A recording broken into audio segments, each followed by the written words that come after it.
Glórias a Deus. Eu queria convidar os irmãos para que nós abríssemos a nossa Bíblia no capítulo 1 do Evangelho segundo João. Capítulo 1 do Evangelho de João. Nós vamos passar por 3 textos, eu só vou ler esse aqui no início, mas nós vamos concentrar basicamente em 3 textos. Vamos ter mais objetividade fazendo assim. Vão ser os textos de João 1, Hebreus 1 e Colossenses 1. Alguns outros eu vou citar aqui, mas vai ser basicamente isso, até para o pessoal da mídia ficar com mais esperteza ali e ficar mais fácil de manobrar, colocar os textos aí também na tela. Hebreus 1, Colossenses 1 e João 1. Amém? O que vai ser a base da nossa reflexão de hoje é Evangelho de João, capítulo 1. Nós vamos ler os versículos do 1 até o 4, depois vamos pular para o 14 e ler até o 18. Amém? Glória a Deus. Diz aí a palavra do Senhor. No princípio era o Verbo, e o Verbo estava com Deus, e o Verbo era Deus. Ele estava no princípio com Deus. Todas as coisas foram feitas por ele, e sem ele, nada do que foi feito se fez. A vida estava nele, e a vida era a luz dos homens. Vai para o 14 agora. E o Verbo se fez carne e habitou entre nós, cheio de graça e de verdade. E vimos a sua glória, glória como do unigênito do Pai. João dá testemunho a respeito dele e exclama: este é aquele de quem eu dizia, ele vem depois de mim, mas é mais importante do que eu, pois já existia antes de mim. Porque todos nós temos recebido da sua plenitude e graça sobre graça. Portanto, porque a lei foi dada, por intermédio de Moisés. A graça e a verdade vieram por meio de Jesus Cristo. Ninguém jamais viu a Deus. O Deus unigênito, que está junto do Pai, é quem o revelou. Amém? Feche teus olhos por um breve momento em nome de Jesus. Pai Santo, a tua palavra foi lida. E nós te pedimos tão somente, Senhor, traz discernimento ao nosso coração. Traz, Pai Santo, compreensão e inteligência espiritual para as nossas vidas nesta noite, em nome de Jesus. E que, Senhor, os textos que nós vamos abordar aqui sejam claros, para nos mostrar, ó Pai Santo, a grandeza, Papai, da segunda pessoa da Trindade, Jesus Cristo, teu Filho, o Filho de Deus, o Rei dos Reis, o Senhor dos Senhores, aquele, ó Pai Santo, que vive e reina para todo sempre, o Cordeiro de Deus, que tira o pecado do mundo. Que nós, ó Pai Santo, aprendamos hoje sobre ele em nome e para a glória do Senhor, que entendamos, ó Pai Santo, não só quem é Ele, mas também entendamos o seu poder que está sobre nós. É a nossa súplica, é a nossa oração nessa noite, no nome de Jesus. Amém e amém, queridos. Glórias a Deus. Irmãos, nós estamos aí com a nossa série Fundamentos da Fé, e hoje me coube falar sobre o fundamento Cristo, né? Jesus. Quando nós pensamos sobre Cristo, a primeira coisa importante é entender que Cristo é um título, tá? Não faz parte do nome original que um dia ele teve, quando encarnou, quando viveu entre nós. Mas Cristo é um título, diz respeito à tradução grega da palavra Messias, que significa simplesmente ungido, tá? Então Jesus é o ungido de Deus, ele foi o escolhido de Deus, o delegado de Deus, para trazer salvação para nós, para cumprir uma parte muito importante, específica do plano de Deus. Ele foi das pessoas da Trindade, como nós já ouvimos aqui, através do nosso pastor Wellington, daquelas pessoas da Trindade, ele é a segunda, e essa pessoa foi responsável por trazer o eixo de condução da salvação do Senhor. E é por isso que, antes de dizer qualquer outra coisa, eu quero pedir aos irmãos que compreendam uma coisa. No que tange ao plano redentor de Deus, no que tange ao plano da salvação do Senhor, Jesus é o eixo. Jesus é a engrenagem. Jesus é aquele que define o plano de Deus e que garante o plano de Deus. Ele é quem sustenta o plano do Senhor, que um dia ele engendrou para salvar a humanidade. Amém? Isso está compreendido. Isso é, digamos assim, uma coisa importante da gente entender. Tem um teólogo chamado Donald Carson que diz o seguinte: a Bíblia não é um livro sobre como ter uma vida melhor. É um livro sobre Jesus Cristo e como Deus o usou para redimir o mundo para si. Amém? Então, o que ele quer dizer? A Bíblia não é livro de autoajuda. A Bíblia não é livro para nos satisfazer caprichos. a Bíblia revela uma pessoa. A segunda pessoa da Trindade é, de certo modo, o centro, é o eixo da Bíblia. Não, isso aqui eu não estou, de forma alguma, pense que eu estou tentando aqui desmerecer o Pai ou o Espírito. Eu só estou dizendo que, no plano de Deus, Jesus é a engrenagem. Ele é o eixo sobre o qual Deus faz, o Pai faz todas as coisas se moverem. Ele escolheu o Filho para isso. Amém? Então isso está entendido? Millard Erickson também diz o seguinte: aquele que crê de todo o coração em Jesus Cristo como o Filho de Deus está, por isso mesmo, comprometido com muito mais, com uma visão de Deus, com uma visão do homem, com uma visão do pecado, com uma visão da redenção, com uma visão do propósito de Deus na criação e na história, e uma visão do destino humano encontrada apenas no cristianismo. E por causa de quem? Por causa de Jesus. Jesus define para nós o que nós pensamos sobre o homem. Jesus define para nós o que nós pensamos sobre a vida. Jesus define para nós o que nós pensamos sobre a salvação, sobre a redenção. Jesus define para nós o que nós devemos pensar sobre o pecado. Jesus define para nós o que nós devemos pensar sobre o Pai. Jesus define para nós o que nós devemos pensar sobre o Espírito. Jesus define para nós o destino da nossa vida. Amém? A minha e a sua vida estão nas mãos dele. Amém?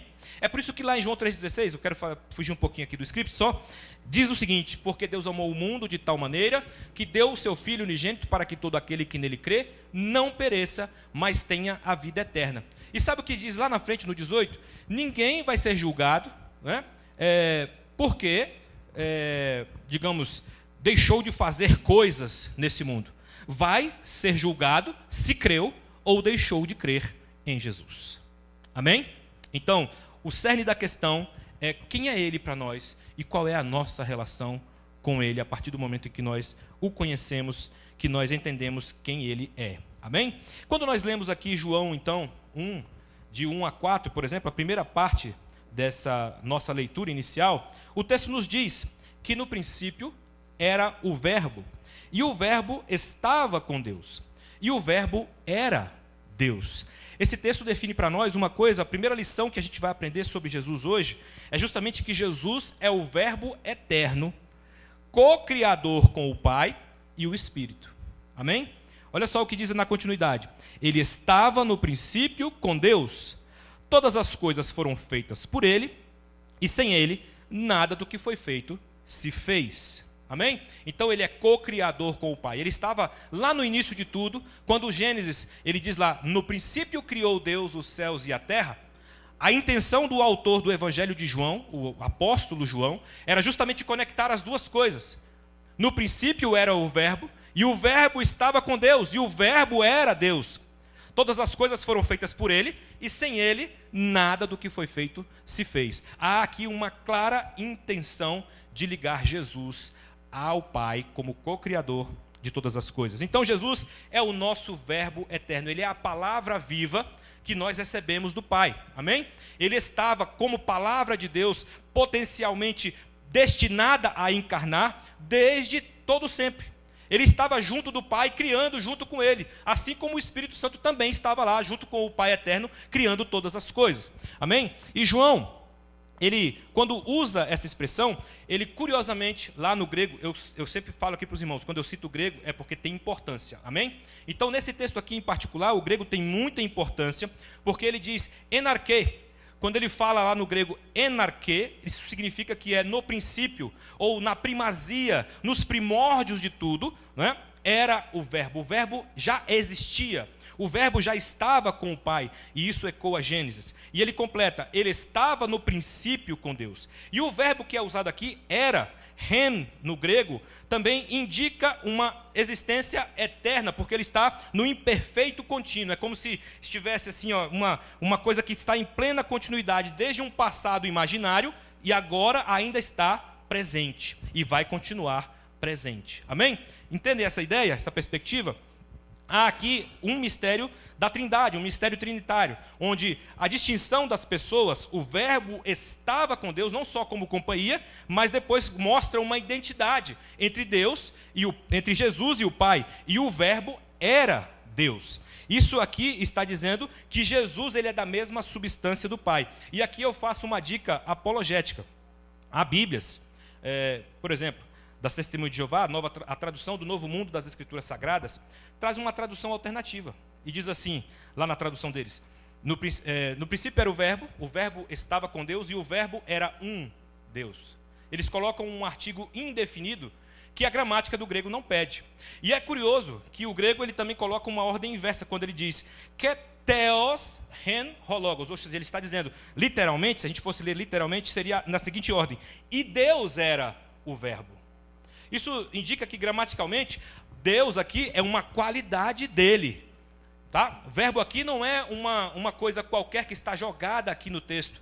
Deus aqui, a divindade, o ser igual a Deus, é uma qualificação inerente à pessoa do verbo. Amém? Então, ele é Deus. Diga comigo, Jesus é Deus. Jesus é eterno. Amém?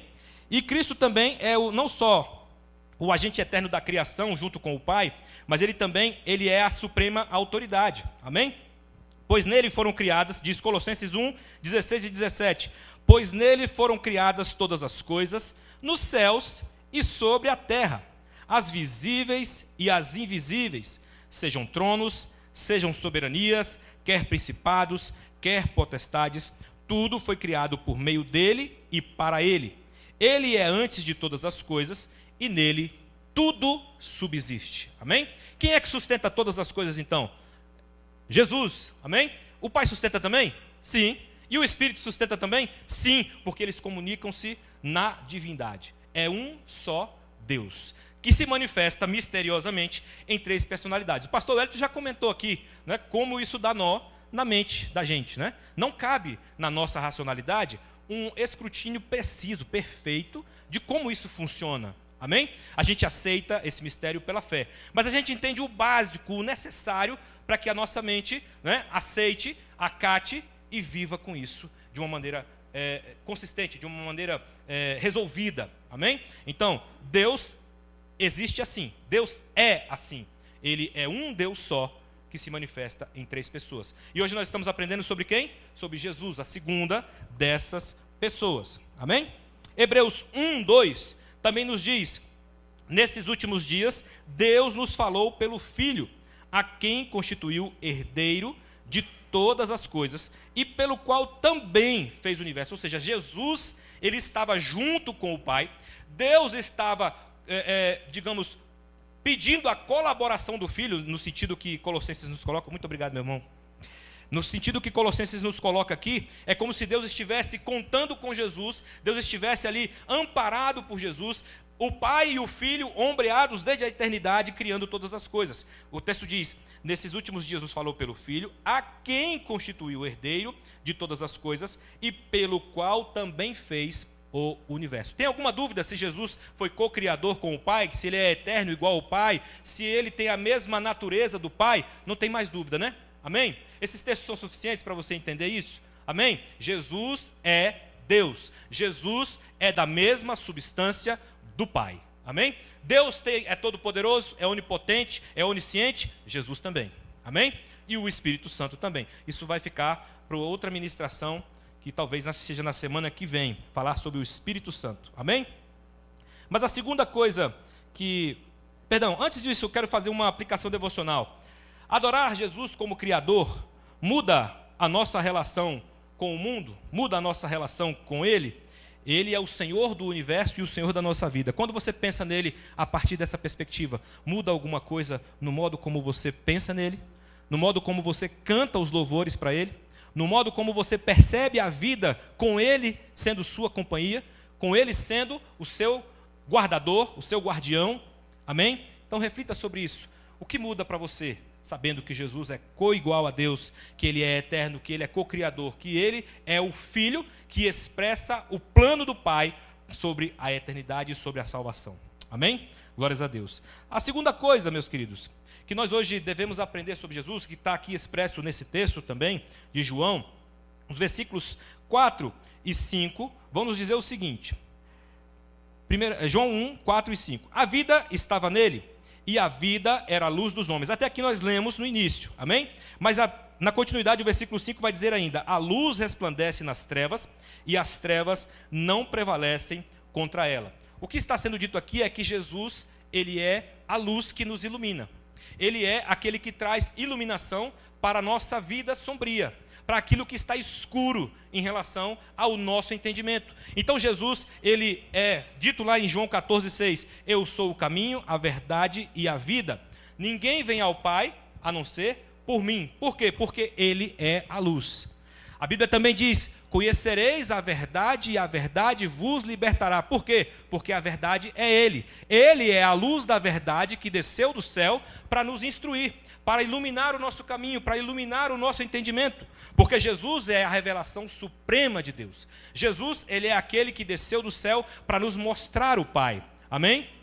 Quando nós lemos lá no início, diz que no princípio era o verbo estava com Deus e o verbo era Deus. Ele estava no princípio com Deus e todas as coisas foram feitas por ele. Sem ele, nada do que foi feito se fez. A vida estava nele e a vida era a luz dos homens. De onde vem a vida que você vai viver em abundância? Vem dele. Amém? Se você quer vida em abundância, conte com ele. Conheça sobre ele. Nós ouvimos no domingo, falamos aí nos grupos, né, sobre trocar o jugo. Ele fala para você que o jugo dele é suave, né? O fardo dele é leve. Vinde a mim, todos vós que estáis cansados e sobrecarregados, e eu vos aliviarei. Amém? Então, quando ele nos propõe esse tipo de coisa, é porque ele é o nosso caminho. Ele é aquele que nos aponta o modo de andar neste mundo. Jesus, ele é a luz que ilumina o nosso caminho. Lá no Salmo 119, 105, a Bíblia diz, luz para o meu caminho é a tua palavra. Amém? A palavra de Deus é luz que ilumina o nosso caminho. E Jesus também se confunde com a palavra. No princípio, uma tradução possível seria, no princípio era a palavra estava com Deus e a palavra era Deus. Amém? Quando nós vemos lá em João 17:17, Jesus orando pelos seus discípulos, ele ora, Pai, santifica-os na verdade. A tua palavra é a verdade. Mas eu acabei de dizer aqui, acabei de citar para vocês, João 14,6, que diz, eu sou o caminho, a verdade e a vida. Olha só uma conexão muito importante e muito interessante acerca desses versículos, tá? Conhecereis a verdade, e a verdade vos libertará. Eu sou o caminho, a verdade e a vida. Ninguém vem ao Pai a não ser por mim. Pai, santifica-os na verdade, a tua palavra é a verdade. É por isso que o D.A. Carson, ele disse aquilo no início, a Bíblia não é um livro sobre autoajuda. A Bíblia é um livro que nos revela Jesus. Porque tudo o que está na Bíblia é expressão do Pai. E como expressão do Pai, como palavra de Deus, Jesus é a palavra que desceu do céu e que se identifica com a verdade de Deus que nós devemos aprender. Quando nós falamos aqui, numa outra quinta-feira, sobre a revelação do Senhor, lá em Deuteronômio 29, o texto nos diz, mas as reveladas pertencem a nós e aos nossos filhos, para que aprendamos a viver conforme a lei do Senhor. Amém? Então veja que Deus propõe um caminho, Deus propõe uma trilha, Deus propõe um modo de vida. E qual é o iluminador? Qual é a lanterna que vai nos dar a direção certa? Qual o caminho certo a seguir? Jesus, que é a luz que veio do céu. Nele estava a vida e a vida era a luz dos homens. Amém? Colossenses 1:15 vai dizer, ele é a imagem do Deus invisível. Perceba, ele não só é luz, mas ele é reflexo, ele é retrato, ele é imagem de Deus. A palavra no grego é ícon, ok? É a mesma coisa de um ícone. Quando você usa aí um íconezinho no celular, que você posta alguma coisa para alguém, um emoji, né? Aquilo não é um ícone. Você vê a carinha ali e a carinha já expressa algum sentimento. Você manda uma que tem um coraçãozinho na boca, sinal de afeto, de carinho, né? Você manda uma que está assim, com o olho cerrado assim, já é sinal de raiva. Não é? Você manda uma que está com a mão no queixo assim, é sinal de que está pensando. Isso é ícone, ok? Isso é imagem. Perceba, Jesus, olha só, a ilustração foi fraca. Me perdoem, tá? A ilustração foi um pouco sofrível. Mas Jesus é a imagem, ele é o ícone, ele é a expressão visível de Deus. Amém? Diga glória a Deus. Jesus é a expressão visível do Pai. Jesus é o rosto de Deus. Se você algum dia se perguntou, como será que Deus vai se apresentar para nós lá na eternidade? Jesus. Amém? Como é que eu vou saber que Deus é Deus? Porque Jesus vai estar lá. E Jesus é a cara de Deus. Jesus é o rosto do Pai. Jesus é o rosto do Espírito. Jesus é o rosto de Deus como um todo, tá? O divino, por assim dizer, tem um rosto. E o rosto do divino é Jesus. Amém? Então, ele não é só luz, ele não é só verdade, ele não é só caminho, mas ele também é rosto de Deus. Amém? Hebreus 1:3, a parte A do versículo diz: o Filho é o esplendor da glória e a expressão exata do seu ser, sustentando todas as coisas pela palavra do seu poder. Mais uma vez a palavra também aparece aqui, né? Então, Jesus sustenta todas as coisas pela palavra do seu poder, porque ele é a palavra do poder de Deus. Amém? Vocês entenderam isso? Jesus é a própria palavra do poder de Deus. Então, ele sustenta todas as coisas pela palavra do seu próprio poder. Amém? Então, ele é o resplendor da glória.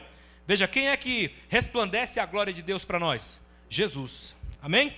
Quem é que é a expressão exata do ser de Deus? Uma expressão tangível, visível, alguém que a gente pode tocar. Um dia a gente vai abraçar. Você quer abraçar Jesus? Eu quero. Eu tenho assim, uma expectativa, né? Uma expectativa que dá até frio na barriga de vez em quando. Eu quero abraçar Jesus. E Senhor, o Senhor é eterno, então me ajuda, Pai, porque eu quero dar um abraço grande, demorado. Eu não quero um abraço pequeno, não. E como o Senhor é dono do tempo, o Senhor faz as coisas funcionar direito aí. Mas eu quero um abraço apertado e longo. Amém? É um desejo meu, eu estou expressando aqui um pensamento, mas esse é o meu desejo. Tá? Eu estou confessando para vocês, tenho muito desejo, tenho muita vontade de dar um abraço apertado e longo em Jesus, chorar no ombro dele, sabe? Igual João encostava assim, ó, fazer isso. Jesus é o rosto de Deus. Jesus é a expressão corporal de Deus. Inclusive, lá em Colossenses, a gente vai ler mais à frente, tem um versículo que fala exatamente isso. Jesus é também o caminho, a verdade e a vida, como nós já falamos, né? Então, a luz não apenas ilumina. Amém? Quando a gente fala de luz, quando a gente fala de caminho, quando a gente fala de verdade, nós estamos falando de coisas que nos confrontam. Amém? Uma aplicação devocional que a gente deve fazer ao entender essas coisas que eu falei até aqui, é que a luz ela não existe apenas como um mero objeto, uma mera ferramenta para iluminar.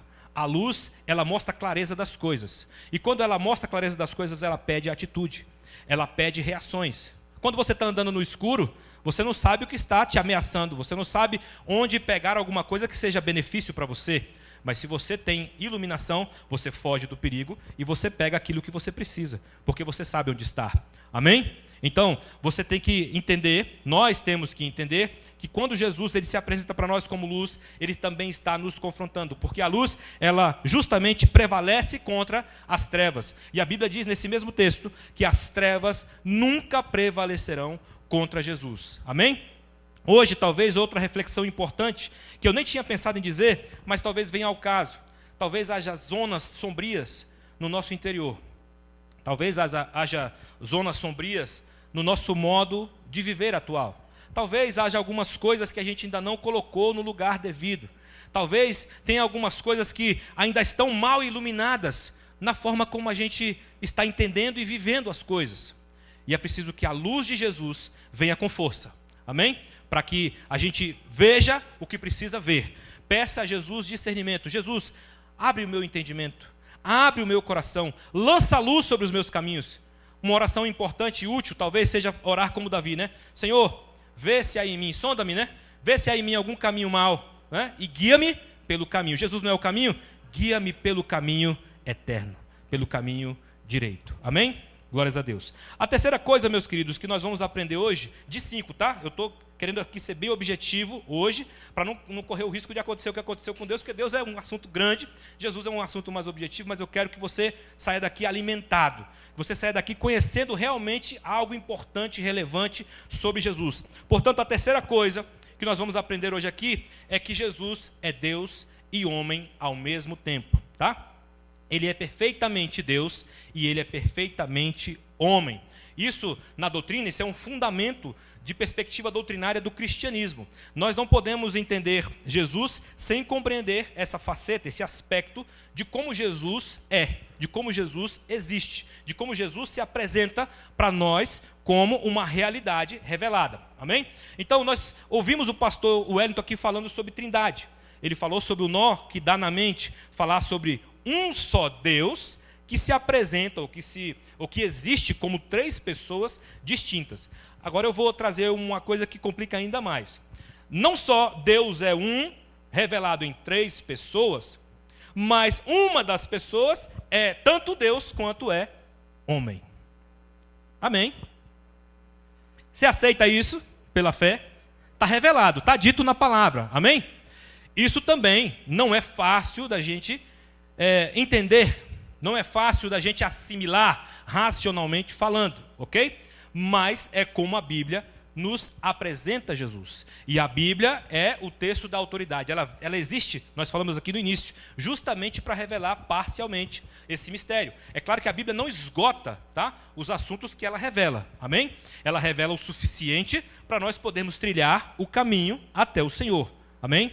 Lá em 1 Timóteo 3,15, por exemplo, diz uma expressão muito interessante, falando sobre pela fé em Cristo Jesus. Ou seja, a palavra de Deus, ela tem como finalidade nos tornar sábios, nos tornar entendidos, nos tornar informados, para que nós possamos atingir o alvo de Deus, que é a salvação. Amém?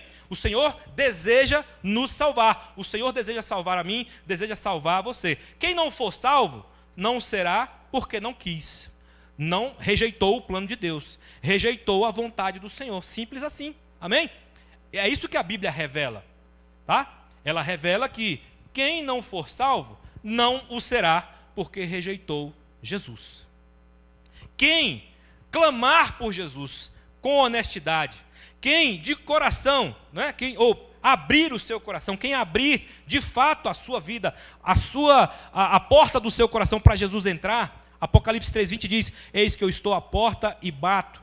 Se alguém ouvir a minha voz, abrir a porta do seu coração, eu entrarei em sua casa, cearei com ele e ele ceará comigo. Amém? Então Jesus, ele tem expectativa de que a gente o conheça, de que a gente se relacione com ele. Mas tudo depende de nós querermos. Amém? Depende de nós desejarmos isso também. E eu vou falar mais uma coisa. Você sabe que, além disso, isso é até uma ministração para depois, mas eu vou fazer só um lampejozinho aqui. A gente quer porque ele nos ajuda. Quando a gente for falar sobre salvação, isso vai ser ensinado também direitinho. Até para a gente querer Jesus, é o próprio Deus, é o próprio Jesus quem nos ajuda. E no final, alguns ainda conseguem, alguns ainda com dureza de coração, rejeitam Jesus. Mas eu glorifico a Deus porque aqui todos estão como aqueles que aceitam Jesus. Todos os que estão aqui estão como pessoas que aceitaram, receberam Jesus, vivem com Jesus, buscam Jesus, querem Jesus na sua vida. Amém? Bendito seja o nome dele. Então Jesus, ele é perfeitamente Deus, perfeitamente homem. Jesus é uma encarnação real, plena e perfeita.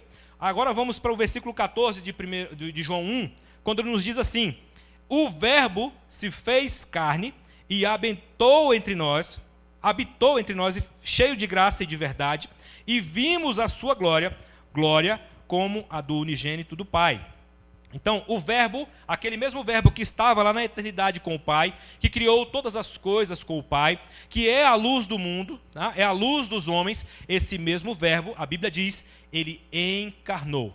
Ou seja, ele se tornou carne humana, ok? Se tornou um ser humano, dizendo de uma maneira que fica mais aos moldes do mundo moderno, né? Jesus se tornou ser humano como nós, amém? Encarnar é assumir um corpo carnal como nós temos, amém? Belisca aí, belisca aí, aí, ó, está sentindo sua carne e osso também como nós. Jesus, ele encarnou para se tornar um ser humano como nós o somos, amém? Então a Bíblia diz, lá no versículo 14, que o verbo se fez carne e habitou entre nós. Assim está dito no português. Mas quando a gente olha para a palavra original do grego, ela significa que Jesus, ele armou a sua tenda. entre nós. Ele veio morar com a gente, tá? É como se eu morasse num condomínio, aí Jesus falou aqui, ó, quero comprar aquele lote ali do condomínio que eu vou morar com vocês aqui, ó. Eu vim entrar na roda. Tô junto, tá? Estamos juntos agora, a partir de hoje, eu vim para o mundo para morar junto com vocês, ok? A expressão aqui, ela quer dizer, literalmente, Jesus armou a sua tenda. Ele veio tabernacular, ele veio acampar, ele veio habitar no meio do arraial. Seria essa a ideia, a perspectiva. Mas o que isso quer dizer é que ele veio habitar entre nós como alguém que é um de nós, alguém que assumiu a nossa mesma forma humana, esse mesmo tipo de corpo humano, de realidade humana que nós experimentamos, Jesus também assumiu em si mesmo. Amém? Vou tomar um cafezinho. A xícara é bonita, né? Ó. Amém, queridos? Então, Jesus é esse que nós estamos apresentando e que é também, não só isso, mas ele é a plenitude de Deus em todas as coisas. Agostinho disse uma coisa interessante sobre isso. O verbo tornou-se carne para que a carne se tornasse verbo. Isso é como dizer que a palavra viva de Deus, ela encarnou para que seres humanos também fossem libertos, vivificados, santificados, glorificados pelo poder da palavra. Porque ele é a palavra, amém? Então é como se ele fizesse uma expressão viva, uma expressão visível, uma expressão tangível, que a gente pode cheirar, tocar, abraçar, andar do lado, tá? Em Jesus. E Jesus veio revelar o Pai em profundidade. Aquilo que Deus usou outrora os profetas para fazer, assim diz o Senhor. Muitos dos profetas registraram, né, assim as suas palavras, ou ficaram registradas para a história, para a posteridade, as palavras dos profetas assim diz o Senhor. Quando Jesus desceu, quando Jesus encarnou, é como se ele estivesse dizendo, aqui está o Senhor. Amém? Essa é a ideia que essa expressão habitou entre nós passa. Então, quando no Antigo Testamento Deus falava com alguém, né, ficou registrado para nós, assim diz o Senhor. Quando Jesus vem, é como se Deus estivesse dizendo, aqui está o Senhor. Amém? Glória a Deus. Então Jesus veio para estar no meio de nós. E ele é a plenitude da divindade. Colossenses 1,15 eu disse, né, é a imagem do Deus invisível. Ele é o primogênito de toda a criação. Quando fala que ele é o primogênito de toda a criação, é porque sobre Jesus está colocada uma primogenitura espiritual. Ele é humano, e na história da humanidade, como ente humano, ele tem um momento histórico, amém? Mas como ente divino, ele é eterno, amém? Então, essa eternidade que ele tem como Deus, apesar de ter um momento histórico em que ele encarna, isso faz dele um primogênito, porque apesar do corpo físico ter um tempo, ter um momento na história, o seu espírito, aquilo que está dando vida a esse corpo, é uma divindade que existe desde a eternidade. Então ele é primogênito não só porque ele tem um direito de primazia entre outros homens, mas também porque ele é Deus, tá? Diferentemente de outros homens. Então, ele é a imagem do Deus invisível e o primogênito de toda a criação. Amém? Colossenses 2,9 também diz, porquanto nele habita corporalmente toda a plenitude da divindade. E Hebreus 1,3a diz, o Filho é o resplendor da glória do Pai, e a expressão exata do seu ser. Amém? Então, Jesus não é metade Deus, nem mera aparência humana. Vocês já entenderam isso? Jesus não é mera aparência de humanidade. Jesus, como alguns, né, no passado, lá na antiguidade, logo em seguida, quando os apóstolos começaram a pregar, alguns começaram a se levantar dizendo, não, Jesus era um espírito que tinha a aparência de corpo, né? Jesus era só um espírito que parecia ser de corpo, ser de carne e osso. É por isso que existe uma cláusula lá na primeira epístola de João que diz assim, ó, aquele que não confessa que Jesus veio em carne, esse não é do Pai, esse é o anticristo, ok? Essa cláusula era uma cláusula apologética, para refutar aqueles falastrões que queriam dizer que Jesus não veio em carne, que Jesus não veio em corpo. Na verdade, João estava dizendo, Jesus veio em carne e Jesus é igual a Deus. Uma coisa não vive sem a outra, amém? Uma coisa não vive sem a outra. Ele é a plena divindade em uma verdadeira humanidade. E tem um texto bastante interessante que eu quero abordar aqui, antes da gente passar para o próximo ponto, que é justamente Filipenses 2, de 5 a 11, que nos fala de maneira até mesmo pastoral sobre uma realidade de Cristo, mas que também fala ao nosso coração sobre como nós devemos andar na presença dele. Filipenses 2, de 5 a 11, nos diz: tende em vós o mesmo sentimento que houve também em Cristo Jesus, pois ele, subsistindo em forma de Deus, não julgou como usurpação o ser igual a Deus. Antes, a si mesmo se esvaziou, assumindo a forma de servo, tornando-se em semelhança de homens, e reconhecido em figura humana, a si mesmo se humilhou, tornando-se obediente até a morte, e morte de cruz. Pelo que também Deus o exaltou sobremaneira, e lhe deu o nome que está acima de todo nome, para que ao nome de Jesus se dobre todo o joelho nos céus e na terra, e debaixo da terra, e toda língua confesse que Jesus Cristo é Senhor, para a glória de Deus Pai. Amém? Glória a Deus. O que esse texto está nos dizendo? Várias coisas. Tenham o mesmo sentimento que houve em Cristo Jesus. Tenham humildade diante de Deus. E reparem como foi que Jesus teve a atitude diante do Pai. Qual foi a atitude de Jesus em relação ao plano do Pai? Né? Olhem para essa atitude e espelhem-se nessa atitude para ter humildade na vida que vocês levam. Porque a atitude de Jesus foi, ele era igual a Deus, mas ele não considerou que devesse se apegar, que devesse ficar apegado a essa condição de ser igual a Deus, para que isso não atrapalhasse, né, o plano do Pai. Na esvaziamento, tem uma noção de que Jesus ele se esvazia de alguma coisa. E do que mesmo que ele se esvazia? Ele assumiu a forma de servo, tornando-se em semelhança de homens. Foi reconhecido em figura humana, e a si mesmo se humilhou, tornando-se obediente até a morte, e morte de cruz. Jesus, ele voluntariamente, por um tempo, ele decidiu não usar os seus atributos plenamente. Tá? Ele continuava sendo Deus? Sim. Jesus em nenhum momento deixou de ser Deus. Mas ele, pelo plano do Pai, ele resolveu simplesmente esvaziar-se de alguns da plenitude do uso dos seus atributos. Ele precisava passar por algumas situações como homem. Ele não podia passar como se fosse Deus Todo-Poderoso. Imagina, um Deus onipotente passa por qualquer situação, facinho, não é? Mas ele precisava passar por tudo isso como homem. É por isso que Hebreus exalta que ele é um sacerdote capaz de nos atender, porque ele nos compreende.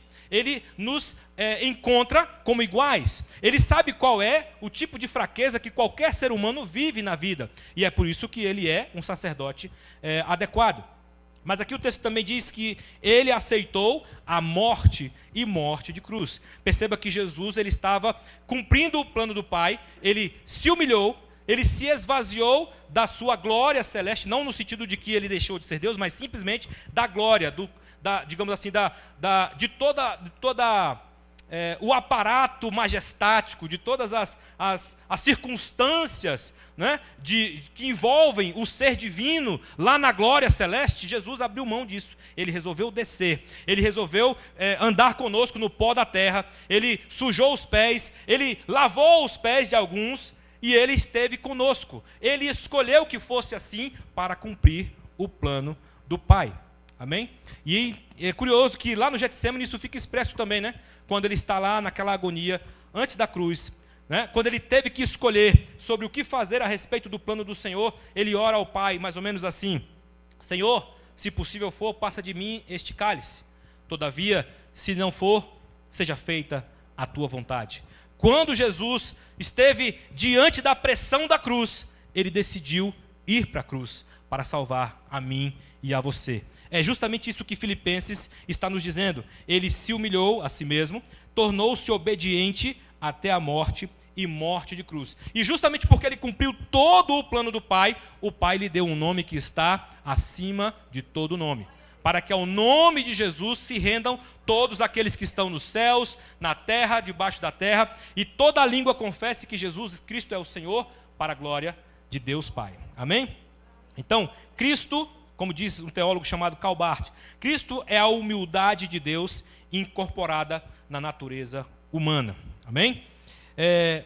O quarto ponto de hoje que nós devemos entender sobre Jesus é que Jesus acaba sendo o profeta, o sacerdote e o rei ideal que Deus nos envia. Amém? Jesus, ele tinha uma tríplice função no seu ministério. Como Messias, como ungido de Deus, como enviado de Deus, Jesus exerceu 3 ministérios distintos. Ele foi profeta, ele é profeta, foi no sentido de que ele pregou como profeta, continua sendo, mas ele é também sacerdote hoje, ele continua ministrando à direita do Pai, ele continua intercedendo por nós. O sacrifício que ele ofertou da sua própria vida é um sacrifício eterno, que ele apresenta diante do Pai para poder interceder. Ninguém tem mais autoridade do que Jesus. Quando nós tivemos aqui as palestras sobre Apocalipse, lembra da palestra que o pastor falou sobre Apocalipse 4, Apocalipse 5, quando nos diz que ninguém foi achado digno de abrir o livro, né? Aquele livro, não sei exatamente o que era que estava registrado lá, mas ninguém podia abrir aquele livro, né? Depois ele vai ser revelado, são os ais, os vaticínios de Deus, os juízos de Deus sobre a humanidade, mas ninguém tinha sido achado digno de abrir o livro. E aí quando Jesus ele aparece na cena, aparece como um cordeiro, né? Um cordeiro humilde, como que houvesse sido morto, um cordeiro de 7 olhos, e aí João estava chorando, e aí um anjo fala para ele: olha, não chore, porque o leão da tribo de Judá, a raiz de Davi que venceu, ele é digno, ele foi achado digno de abrir o livro. Então, Jesus, ele é o sacerdote que é digno de abrir o livro, porque ele é o cordeiro que foi morto por mim e por você. Amém? Então, se ele é esse cordeiro de Deus que tira o pecado do mundo, como diz João 1,17, a lei foi dada por intermédio de Moisés, mas a graça e a verdade vieram por meio de Jesus. Então Jesus, ele foi profeta da graça, o profeta que trouxe essa nova aliança de Deus, da parte do Pai, para nos trazer vida, para nos trazer salvação, para nos trazer redenção. Então ele é profeta desse novo caminho, dessa nova aliança. Mas ele também, pelo seu próprio sacrifício, ele é o sacerdote dessa nova aliança. Amém? E por incrível que pareça, por incrível que pareça não, por necessário que pareça, na verdade, né?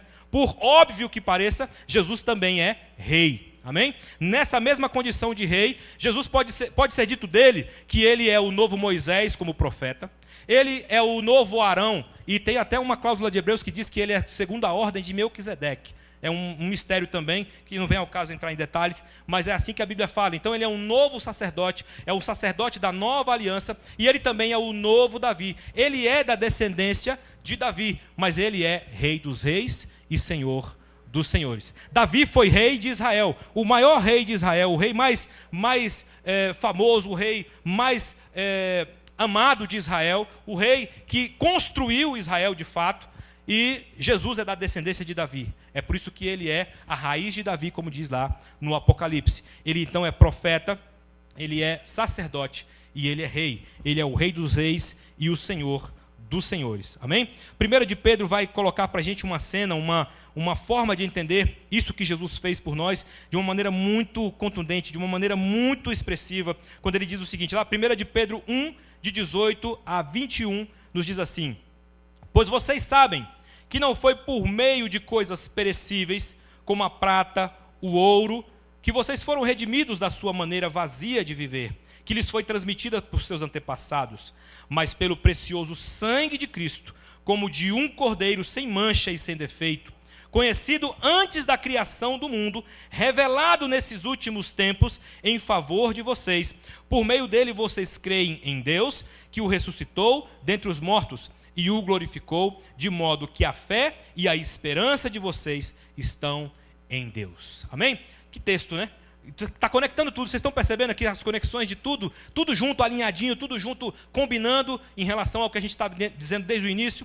Pois vocês sabem que não foi feito por meio de coisas perecíveis, como prata ou ouro, que vocês foram redimidos da sua maneira vazia de viver, que lhes foi transmitida por seus antepassados, mas pelo precioso sangue de Jesus Cristo, como de um cordeiro sem mancha e sem defeito, conhecido antes da criação do mundo. Olha a eternidade dele aparecendo de novo aqui. Amém? Revelado nesses últimos dias. Olha a encarnação dele aparecendo de novo aqui. Amém? Por meio dele vocês creem em Deus, que o ressuscitou dentre os mortos e o glorificou, de modo que a fé e a esperança de vocês recebeu toda a autoridade nos céus e na terra. Mateus 28:18 diz, antes dele ser assunto aos céus, ele reúne os discípulos, antes dele dar a grande comissão lá em Mateus 28, ele diz, toda a autoridade me foi dada no céu e na terra. Tem traduções que diz, todo o poder me foi dado no céu e na terra.